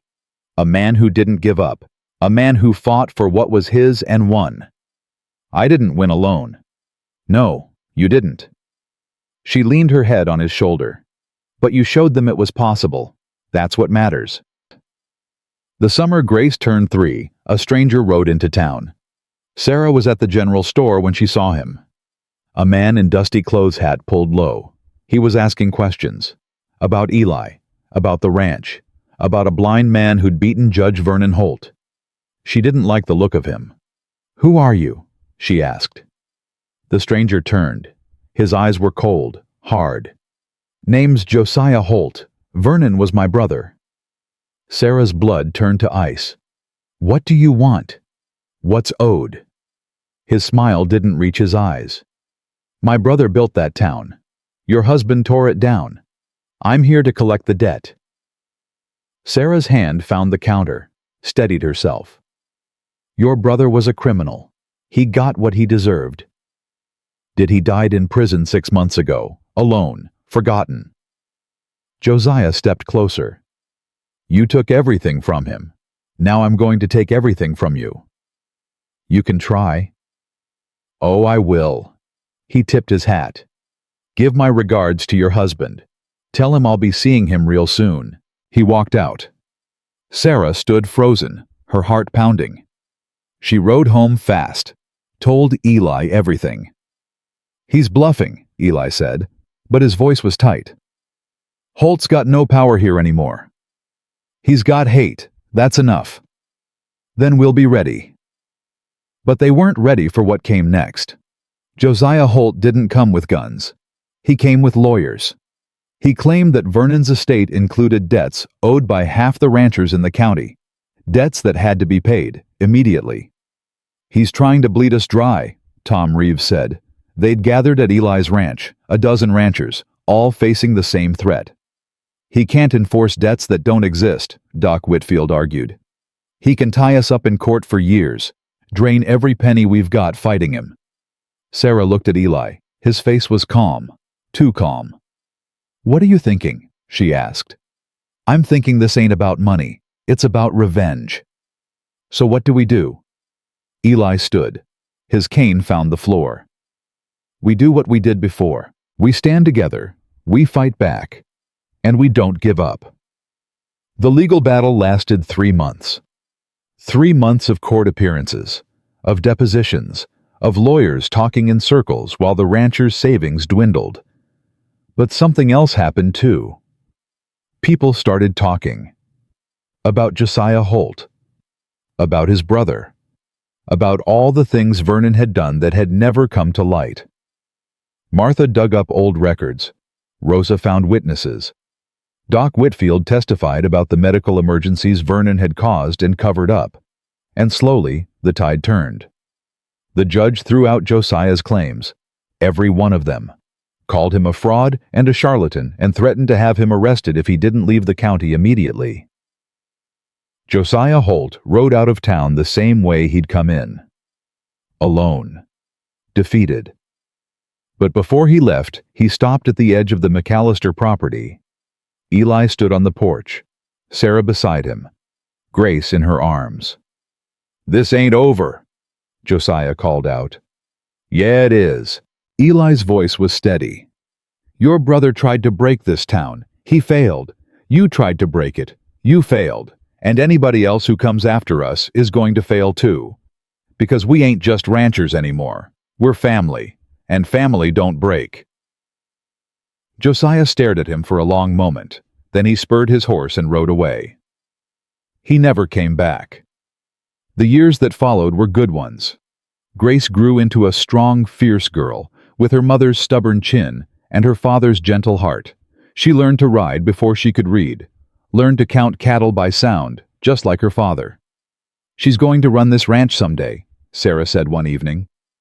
They were watching Grace chase fireflies in the pasture. "She's going to run the whole county," Eli replied. "You think so? I know so. She's got her mother in her." Sarah leaned against his shoulder, breathed in the smell of him. Soap and leather and home. "Eli. Thank you." "For what?" "For asking me to dance. For letting me stay. For being stubborn enough to fight when everyone else gave up." His arm wrapped around her, pulled her close. "Thank you for crossing that floor. For seeing something in a blind man that nobody else could see." "I saw you." "I know. And that changed everything." The sun set. The fireflies danced. Grace's laughter rang out across the land. And Sarah Ellen McAllister stood on the porch of the home she'd built beside the man she loved, watching the daughter they'd been given chase light through the darkness. Some stories don't end with happily ever after. Some stories end with something better, something real, something earned, something that lasts. This is one of those stories. And it doesn't end here. It goes on. In the children Grace will have, in the land they'll tend, in the community they'll build, in every act of kindness passed from neighbor to neighbor, generation to generation. Because that's what love does. It multiplies. It endures. It survives. Eli McAllister lost his sight. But he found something better. Sarah Dawson lost her husband. But she found something greater. They found each other. And in finding each other, they found home. Not a place, a person, a family, a life. That's the truth of it. That's the heart of it. And that's where this story ends. Not with a goodbye, with a beginning.